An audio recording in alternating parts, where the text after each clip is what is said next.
Hello and welcome back to Toolbox Talks on the SiteShed podcast. You're joining us today for the third and final episode in the three-part series that we titled Finance for Tradies and Contractors. The purpose of this series was to answer some of your questions around equipment and vehicle finance, and I'm joined by Mr. Sean Fowler from EquipFin. Sean's recently helped me with one of my vehicle purchases, which has been fantastic, and I've learned a lot. And I learned a lot in this series as well. I know there's a lot of questions been floating around the community around this sort of thing, and it's an important topic. I mean, for all you tradies and contractors out there, yeah, you need vehicles, yeah, you need equipment. So, how you get it and how to make your money best work for you is the key. This is the third and final episode. This one's called How to Structure Your Finance. The episode previous was called The Reality of Interest Rates, and that was an important episode where we dived into some of the fallacies of interest rates. The first episode of the series was called Being Prepared and Asking the Right Questions. Guys, if you have not heard the episodes previous, please go back and check them out, because as always, they are designed to stem into each other. So there's a good chance that if you listen to this one, we will be referencing the last. Actually, I'm telling you that is what happens. So make sure you go back and listen to the episode 1 and 2 before you listen to episode 3. If you enjoyed this and if you get something out of it, do me a favor, share it with somebody else that will benefit from it. And if you can head across to iTunes and leave us a review, we would very much appreciate that. If you've got any questions, or if you want to get hold of Sean or any more information, you can head across to the show notes, or you can just jump into the Facebook community where you can ask your questions in there. Sean's in that group, so he'll be able to answer those questions for you as well. That group, by the way, is free and it is freaking amazing. So if you're not in there, get in there, and we look forward to seeing you on the inside. Anyway, that's enough for me. Let's jump into this episode. As I say, this is the last episode of this series. So if you do have any follow-up questions, let us know and we'll try and get them answered for you. Okay. The SiteShed podcast is made possible because of Tradie Web Guys, creators of beautiful websites designed specifically for tradies and contractors. If you're tired of dealing with web designers that have no idea about your industry, then head across to tradiewebguys.com.au and reach out. Like many companies from all over the place, you'll be very glad you did. Giving tradies and contractors around the globe the tools to run a modern business. You're listening to Toolbox Talks from the SiteShed. Now here's your host, Matt Jones. Hello listeners, and welcome back to the third and final episode in the Finance for Tradies and Contractors series that I'm conducting with Sean Fowler from EquipFin. I am Matt Jones, I'm your host today, and if you missed the first 2 episodes, please do go back and check them out. The first one was being prepared and asking the right questions, in which we spoke about basically the questions that you can ask in order to make sure that your credit rating stays intact. The second episode, we were talking about the reality of interest rates, where we covered off on, the different types of interest rates that will be applicable to you based off your circumstance and your business circumstance. So go back and check that one out also, which leads us into this third and final episode, which is how to structure your finance. So, Sean, welcome back to the microphone. Thanks for having me, Matt. Pleasure to be back. Yeah, it's good to, I think we've done a pretty good job of making a seemingly unsexy topic relatively sexy. I don't know about that, but if you think so.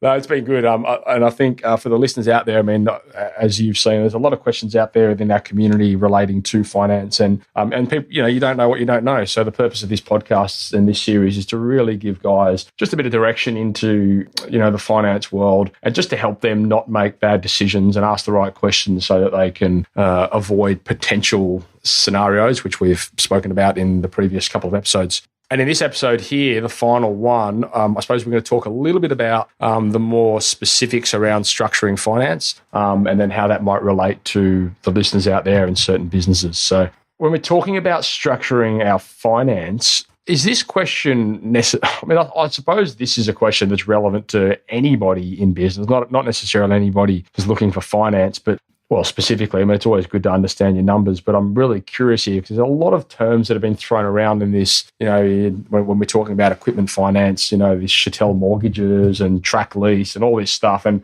I mean, I have no idea what any of this sort of stuff means. So I'm curious to hear what all this stuff means and what the right options are, or what the potential options are for potential business owners and that kind of thing. So, I suppose this episode could really be a how long's a bit of string scenario, but I really would just like to get a bit of a general overview, if that's cool. Yeah, no worries. So you're right. It is how long's a piece of string. It's not a one cap fits all. The structuring of finance requires sort of looking at a whole bunch of variables to arrive at what we call a finance solution. Right? Anyone can go out and organise finance. Like if you want to buy a car, you can walk into the dealership, and a lot of times they want to make the car look good, so they'll structure it over long terms, and off you go. They're like, oh, awesome, I just picked up my new Hyundai iLoad, and it's only costing me $150 a week, whatever it is. The problem that people are missing in that gap between wanting the finance and executing the finance is structuring the finance. Now, whether that means the finance type, so a chattel mortgage or a chattel mortgage, which is really just a commercial loan that's secured by the asset. Mm-hmm. There's a finance lease, which has slight other variants. You can go into a novated lease, or whether that be fully maintained or non-maintained. You have an operating lease, more commonly referred to as a rental. Mm-hmm. Probably your three core finance types. Historically, there was a product called a commercial hire purchase, or a CHP, or an HP, common synonyms for it, but it's pretty much a redundant product. There were changes to the tax side of that contract type that has basically made it irrelevant. In fact, a lot of the banking systems don't even deal with hire purchases anymore. Okay. It's pretty much a chattel mortgage / commercial loan, a finance lease, or a rental. Okay. So they're your three core finance types, and depending on your requirement, one of those might be more suitable. Mm-hmm. The other side of it, which is a bit correlated, is trying to, when I refer to the structure, I'm probably more referring to getting the term of the contract right and getting the residual right, or if you put a residual / balloon on it all. And I'll expand. For those who don't know what a residual or a balloon repayment is, it's a lump sum that is payable at the end of a contract. And the sole purpose of that is to reduce your installments.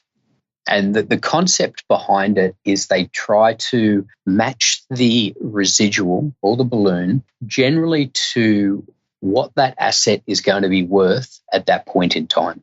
Because the concept is with, say, a motor vehicle, general rule of thumb, if you're going to do a residual over 5 years, they'll put a 30% residual. That's 30% of the purchase price. So if you've got a $50,000 car over 5 years, you'd have a $15,000 balloon on it at the end. Mm-hmm. So and what that theoretically means is you're only paying off $35,000 over a 5-year period, and then you've got the remaining $15,000 payable at the end of it. And what a lot of people do, part of the reason why you try and set that residual equal to around about what the asset's worth is so you can walk in, trade the asset in, mm-hmm.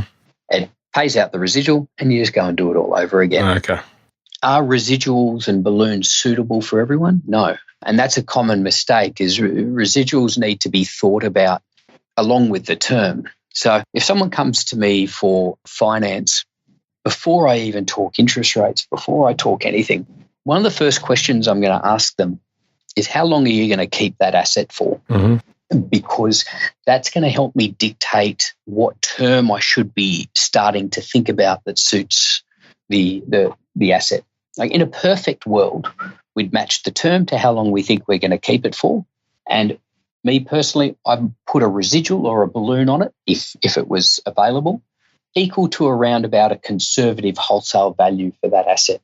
Okay. That's in a perfect world. But the future value of an asset, sometimes it's a bit of a crystal ball thing. We don't necessarily know the answers to that, but we can generally take rough guidelines on what something's going to be worth. Some assets have different resale value. I'm going to shoot back and deal with a basic fundamental of what we're trying to achieve in these structured finance solutions. Okay. The one thing we want to avoid at all costs is having what's called negative equity in an asset. So negative equity is when the asset's worth one amount, but the payout on the loan is worth a higher amount. So you might have the assets worth $10,000, but the payout on your loan is $15,000. Okay. You have negative equity of $5,000. And at all costs, we want to try and avoid ever having negative equity. But we want to be in a position that if things change in our life, we can dispose of the asset quite easily and get out of our loan. Yeah. And that's why in houses, they very rarely let you borrow more than 100% because they always want to be in a position that you can flog the house, pay out your loan, you're done and dusted, you move on. Gotcha. Now, houses, as a general rule of thumb, go up in value. Excavators, cars, whatever, they go down in value. Right. So the moment you take out the loan, the moment you drive your car out of the dealership, if you finance the full amount of the car, you have negative equity. Yeah, right. Because you can't and quite often your payout on your loan will be higher than what you borrowed if you were to pay it out the next day because they have to roll in some early termination costs. Okay. And we want to try and avoid that. Now, the reality is not many people want to dispose of the assets in less than a year. So we're probably less concerned about the first 1 or 2 years of a contract. I think we would, in most circumstances, people who finance the full amount of an asset will have negative equity in their loans for the first couple of years. It's somewhat unavoidable unless you want to put deposits or trade-ins into it. What I'm probably referring to and trying to avoid is negative equity further down the track of the asset, because that's when you're more likely going to dispose of the asset. And so a classic example, you walk into a car dealership, you finance it over 5 years, and people might say, I want the lowest possible repayment. And they go and put the way to achieve that is a 5-year term with a really high residual, say 40%. Yeah. Problem is if you turn around in 3 years' time and want to upgrade that asset, it's going to be really difficult because the payout's going to be significantly higher than what the car's worth because the car's depreciated at 20-25% per year. But the loan is going down really, really slowly because you've got such a high balloon on it or residual. You're actually paying off only a very, very small amount. And especially in the early stages of a contract, when you're making your repayments, a large chunk of your repayments is interest. Yeah. So you're actually not eating into the principal of the loan. It's not until the back half of the contract that you really start paying up the principal of the loan. So if I drew a graph, you'd sort of see this payout that's higher than the payout that's higher than the value of the car, and they slowly come closer and closer and closer together towards a point where you get to the very end of the contract and you hope that the residual equals the value. Does that make sense? Yeah. Yep. And what we want to try and educate people is trying to structure the loan according to your situation. So using a car as an example, we get a sales rep that does 30,000 kilometres per year. So the car's going to depreciate faster. Okay. Therefore, the future value of the car is lower. So we have to make allowances for that. Now, so if I have a customer that says I'm a sales rep, I do 30,000 a year, and I'm thinking I want to get rid of it in around about 3 years because I do high Ks, I want to keep it within its warranty period or something like that. So what then I'll do is I'll say, well, all right, let's do it over a 3-year term. And let's estimate what that car is going to be worth in the future. So typically, once again, these are sort of general rule of thumb things, but a car after 3 years doing an average amount of kilometres is going to be wholesale around about 40% of its original value. And this obviously varies depending on certain vehicles, but it's just a general rule of thumb. Now, if he's doing really high kilometres, then we don't want to set a normal residual. We want to drop that residual because we know that car's going to be worth less. Now, the reverse of that, we might have a guy that says, look, this is it's a ute that I don't use a lot for the business. It's a Toyota Hilux, so it's really, really reliable. What should I do? I'm like, well, in that situation, there's really no, and I'm going to keep it for 5, 6, 7 years as a second asset.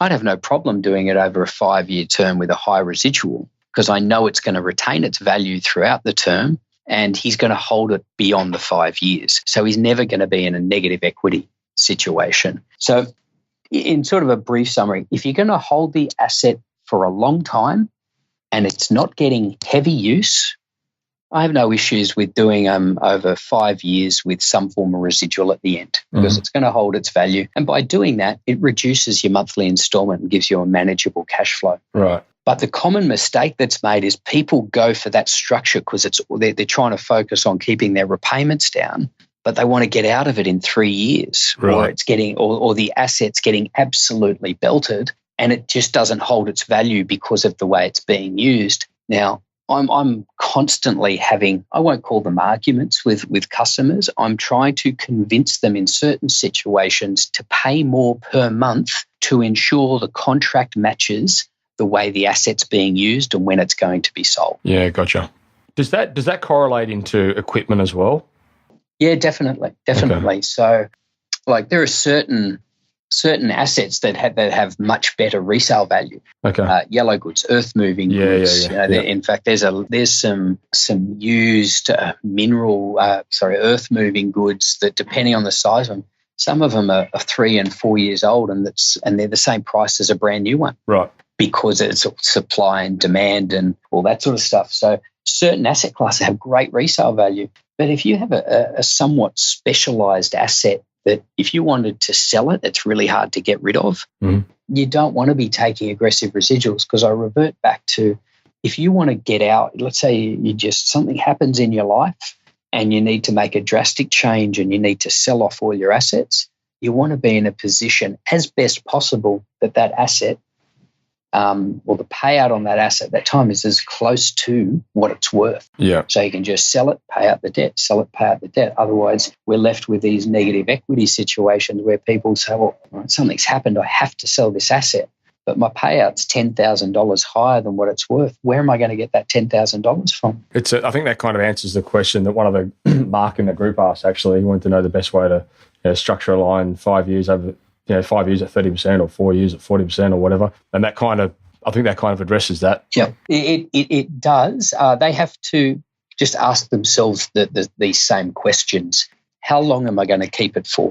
Yeah. If I'm going to keep it 5+ years, no problems. Let's do it on a 5-year term. Let's keep our repayments down. For sole traders, example, the monthly installment, actually for a lot of business owners as well, that monthly installment that you're paying could have other impacts in your life. It could affect your ability to borrow money for a mortgage, because it actually affects your servicing when you go for other home loans. Right. We have situations, because there's different mentalities. We get people that hate debt and they just want to pay the loan off really quickly. Now, obviously, to pay a loan off quickly means you have high installments. That high installment could affect your capacity to borrow when you go for a home loan. So that's another consideration where people structuring their loans. It's not just about what's happening within your business. You need to have an understanding of what that finance solution could have an impact on something else in your life.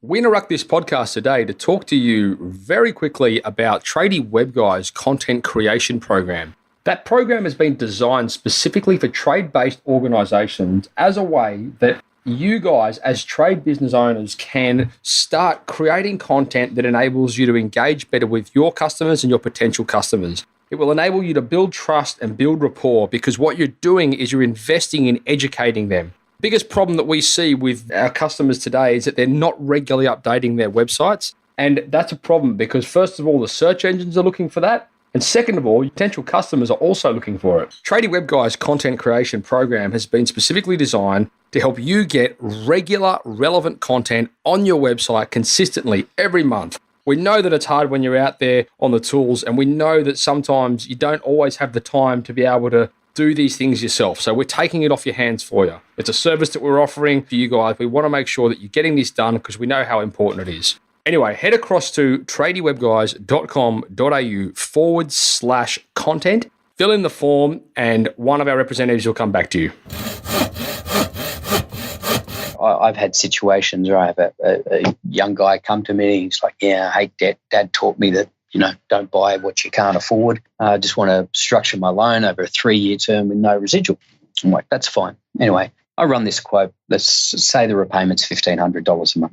I turn around and I say, look, he's a sole trader, got a good little business. I'm like, I noticed on your application you don't own a house. Are you planning on buying a house? Oh, yeah, I was going to buy like an investment unit later on in the year. I've got some money saved, etc. And I'm like, okay, by structuring your loan this way with this high installment, you've just reduced your capacity to borrow $400,000 on your home loan. Wow. Right? Because you think about, $600 or $700 a month on a car repayment, that could be the difference of if you're buying an investment property, that's a servicing on a very good chunk of money. Yeah. And so they're the questions that we may offer clients to say, look, because this is going to impact this, why don't we look at structuring it differently, maybe creating a solution that gives you a lower installment, but still set up ways that it has the flexibility for him to pay the loan off quickly. So you can meet both goals. But the moment you commit to a high installment, that contracted commitment will then start to have impacts in other areas of your life. Interesting. One of the questions one of the guys had, so does that kind of answer as well the question around when is the right time to upgrade a vehicle? Is it sort of dependent on the term of the loan and the balloon payment? It's more around the asset than it is around the loan type. I mean, hopefully, if we've structured the finance correctly in the beginning, the time to upgrade will coincide with when the finance is finishing. Okay. But if that's not the case, I did see one of the questions about when is the right time to upgrade. This is all about personal preference in most circumstances. Some people just want to get the new car or the new excavator. My personal opinion is if the asset that you have is doing the job and it's not costing you anymore. So, you might get a certain asset that's starting to cost you a bit more in servicing because it's a bit old. And those servicing costs are outweighing what it may have cost you to buy a new one. It's more around, is the asset doing the job and is it starting to cost me more because it's becoming unreliable? Okay. My personal opinion, if the asset's reliable and it's doing the job, why go and spend an extra $20,000 or $30,000 just to get a new one? They sort of turn around and go, "Oh, there's a tax advantage to buying the new one." Well, there is, but there's also the real expense. Yeah, exactly. Of spending that extra $20,000 or $30,000. You spent $20,000 or $30,000 extra to save $5,000 in tax. Yeah, exactly. So what about the discussion then around, guys that want to upgrade their car or do trade-ins or whatever? What about the value, or what you likely get for the vehicle if it's a car? I mean, in this example, I'll use Anthony's example. He asked this question. He's got an SR5 Hilux which has got 120,000 Ks on it, and he's like, "Well, I'm thinking it's time to upgrade this because it's starting to get some serious Ks on it." What's your thought around that? It probably boils down to, once again, the reliability of the asset. And he's right. Now, Hiluxes in particular are very, very reliable cars. Between the Hilux and the Toyota Land Cruiser, probably the best resale assets on the market. On research, I've noticed the Ford Rangers are also really, really good on resale.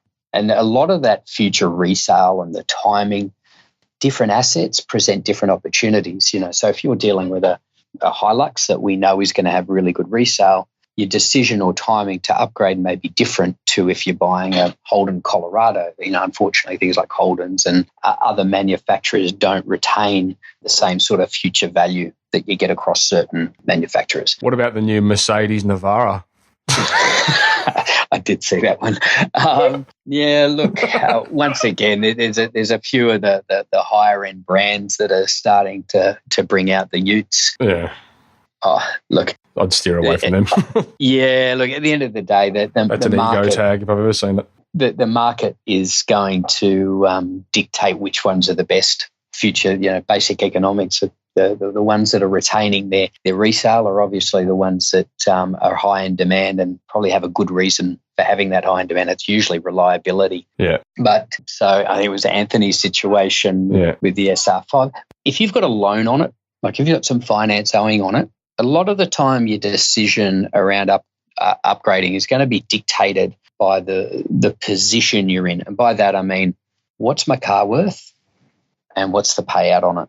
Yeah. Now, if they're line ball and you're not going to lose any money and it's got 120,000 Ks on it, things might start to happen. I mean, out of all cars, it's probably the least likely that something's going to happen, but it might. And there's also the material desire of just having a new car. We work hard and we're entitled to have something nice, and that's all cool. And so you weigh these decisions up going, look, you know what? The car's worth 20. I owe 15 on it. So I'm not in a negative equity position, so I'm going to get out of it okay. and I want a new car. Like I said, all the boys and the tradies, they work hard and are entitled to sort of treat themselves and get a return on their hard work sometimes. So, in that situation, there's quite often a battle between making the right economical decision versus making a internal desire decision about a new car. And there isn't a right or wrong.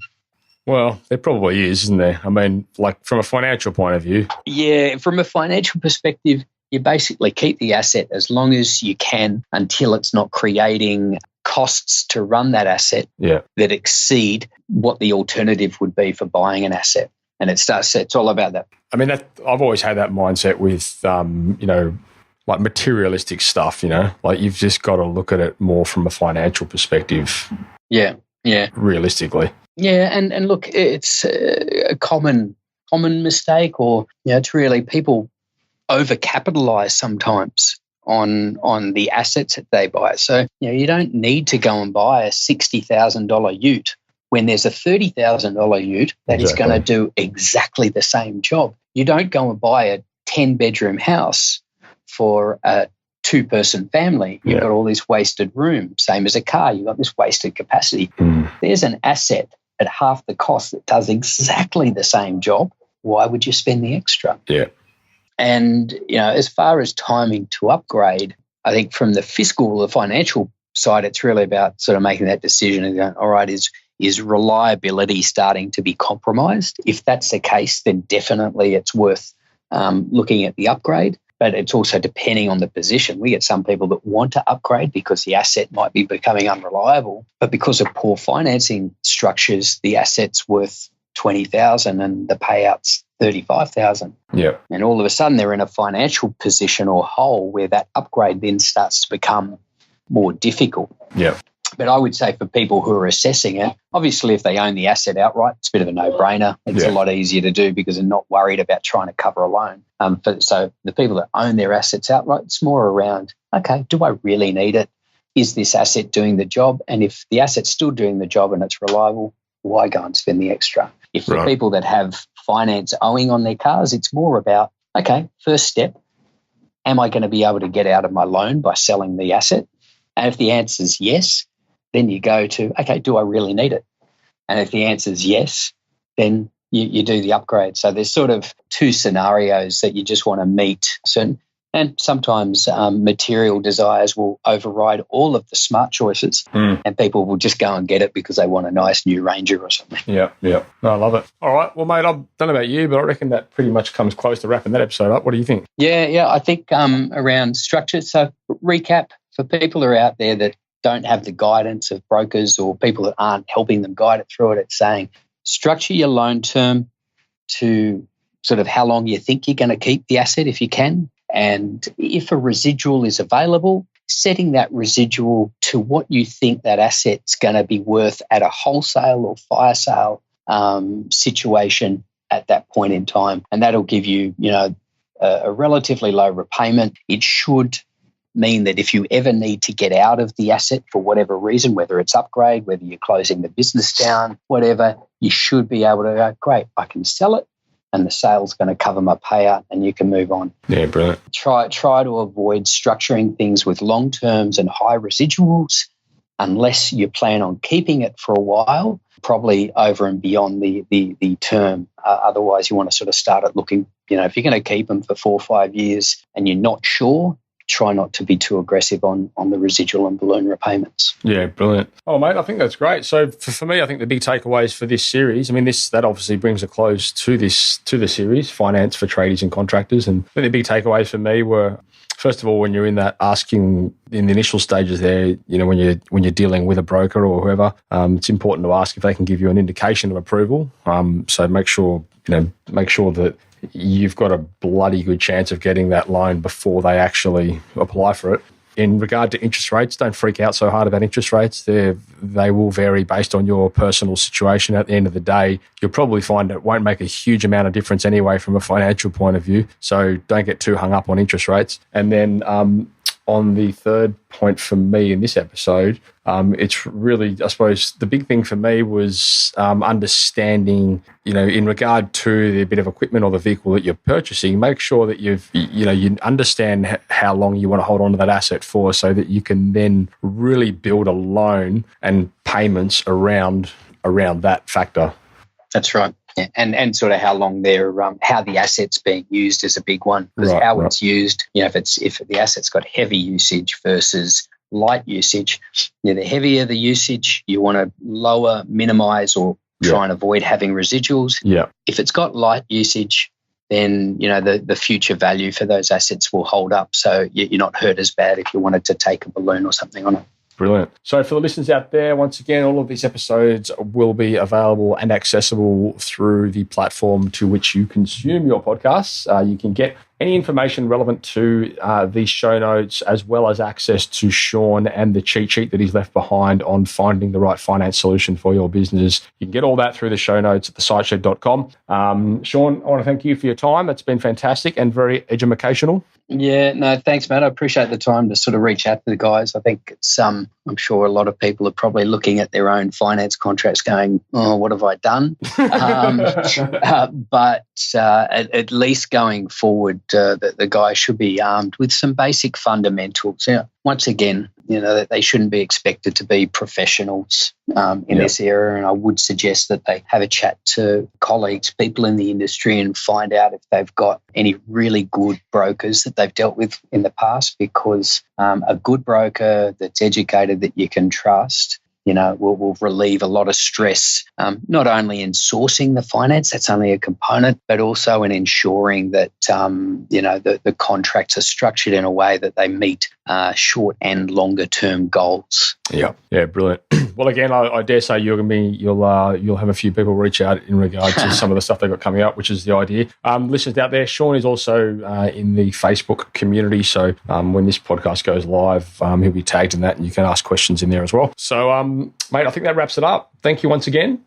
All the best. And then thanks for the opportunity to chat to your listeners. I hope that was useful. No worries, guys. And if you've got any questions, you can always ask them wherever you see this. You'll probably likely see posts for it right across social media, Facebook, Twitter, Instagram, all that kind of stuff. So you can ask questions there.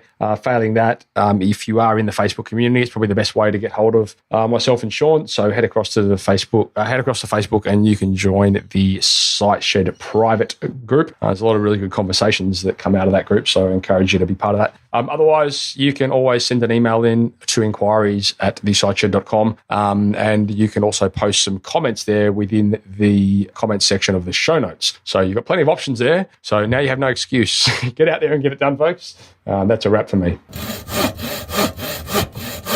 Thank you for listening to another episode of Toolbox Talks. If you're liking what you hear, then you can head across to thesiteshed.com, where you can join our community by signing up to our Toolbox Talks. You'll get sent a weekly notification, which is basically a highlight of everything that we've spoken about during that week, along with any other industry news that may be relevant or specific to the trades.